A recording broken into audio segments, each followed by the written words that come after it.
ಲಕ್ಷ್ಮೀ ಹೆಬ್ಬಾಳ್ಕರ್ ಹೆಣ್ಮಗಳನ್ನು ಕೂಡ ಗುರುತಿಸಿದ್ದೀರಿ.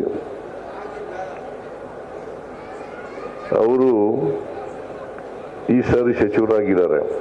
ನನ್ನ ಮಂತ್ರಿಮಂಡಲದಲ್ಲಿ ಒಬ್ಬಳು ಹೆಣ್ಮಗಳಿರೋರು, ಅವಳು ಸಚಿವೆಯಾಗಿದ್ದಾರೆ. ಅವರಿಗೆ ಬಹಳ ಪ್ರಾಮುಖ್ಯವಾದಂಥ ಖಾತೆ ಕೊಟ್ಟಿರ್ತಕ್ಕಂಥದ್ದು ಮಹಿಳಾ ಮತ್ತು ಮಕ್ಕಳ ಕಲ್ಯಾಣ ಇಲಾಖೆ ಮತ್ತು ವಿಕಲಚೇತನರ ಶ್ರೇಯೋಭಿವೃದ್ಧಿ ಇಲಾಖೆಯನ್ನು ಕೊಟ್ಟಿರ್ತಕ್ಕಂಥದ್ದು. ಇವೆಲ್ಲರ ಜೊತೆಗೆ ನಾವು ಏನು ಗ್ಯಾರಂಟಿ ಯೋಜನೆಗಳನ್ನು ಘೋಷಣೆ ಮಾಡಿದ್ದೀವಿ, ಜಾರಿ ಮಾಡಿದ್ದೀವಿ, ಅದರಲ್ಲಿ ಪ್ರಮುಖವಾದಂಥ ಗ್ಯಾರಂಟಿ ಯೋಜನೆ ಗೃಹಲಕ್ಷ್ಮಿ. ಆ ಯೋಜನೆಯನ್ನು ಅತ್ಯಂತ ಸಮರ್ಥವಾಗಿ ನಿಭಾಯಿಸಿ ಜನರಿಗೆ ಸುಮಾರು 1,26,00,000 ಕುಟುಂಬಗಳಿಗೆ, ಕುಟುಂಬದ ಯಜಮಾನಿಯರಿಗೆ 2,000 ರೂಪಾಯಿ ಸಿಗ್ತಕ್ಕಂಥ ಕಾರ್ಯಕ್ರಮ ಇದು. 1,26,00,000 ಕುಟುಂಬಗಳು, ಅವರೆಲ್ಲರಿಗೂ ಕೂಡ 2,000 ರೂಪಾಯಿಯನ್ನು ಕೊಡ್ತಾ ಇದ್ದೀವಿ.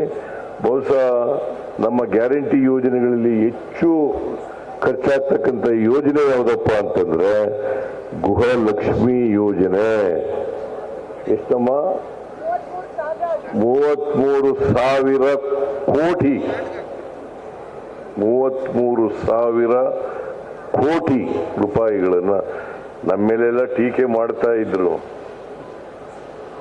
ಜಾರಿ ಮಾಡೋಕ್ಕಾಗಲ್ಲ, ಈಗಲೂ ಟೀಕೆ ಮಾಡ್ತಾರೆ. ಟೀಕೆ ಮಾಡೋರು ಇರಬೇಕು, ಆಗಲೇ ನಾವು ಸ್ವಲ್ಪ ಎಚ್ಚರಿಕೆಯಿಂದ ಇರಲಿಕ್ಕೆ ಸಾಧ್ಯ ಆಗ್ತದೆ. ಆದರೆ ಟೀಕೆಗಳು ಆರೋಗ್ಯಕರವಾಗಿರಬೇಕು, ರಾಜಕೀಯ ಪ್ರೇರಿತವಾಗಿ ಇರಬಾರದು. ಎಲ್ಲ ಆರೋಗ್ಯಕರ ಟೀಕೆಗಳನ್ನು ನಾವು ಸ್ವಾಗತ ಮಾಡ್ತೀವಿ. ಆ ಟೀಕೆಗಳನ್ನು ನಾವು ತಪ್ಪು ಮಾಡಿದರೆ ಸರಿ ಮಾಡ್ಕೊಳ್ತಕ್ಕಂಥ ಕೆಲಸವನ್ನು ಮಾಡ್ತೀವಿ, ತಿದ್ಕೊಳ್ತಕ್ಕಂಥ ಕೆಲಸವನ್ನು ಮಾಡ್ತೀವಿ. ಆದರೆ ಟೀಕೆ ಮಾಡಬೇಕು ಅನ್ನೋ ಕಾರಣಕ್ಕೋಸ್ಕರ ಟೀಕೆ ಮಾಡಬಾರ್ದು, ಟೀಕೆಗೋಸ್ಕರ ಟೀಕೆ ಮಾಡಬಾರ್ದು, ರಾಜಕೀಯ ಕಾರಣಕ್ಕೋಸ್ಕರ ಟೀಕೆ ಮಾಡಬಾರ್ದು. ಇವತ್ತು ಪ್ರಧಾನಮಂತ್ರಿ ಆದಿಯಾಗಿ ಕರ್ನಾಟಕದಲ್ಲಿರ್ತಕ್ಕಂಥ ವಿರೋಧ ಪಕ್ಷಗಳು ಈ ಕಾರ್ಯಕ್ರಮವನ್ನು, ಈ ಗ್ಯಾರಂಟಿ ಯೋಜನೆಗಳನ್ನು ಜಾರಿ ಮಾಡೋಕ್ಕಾಗಲ್ಲ.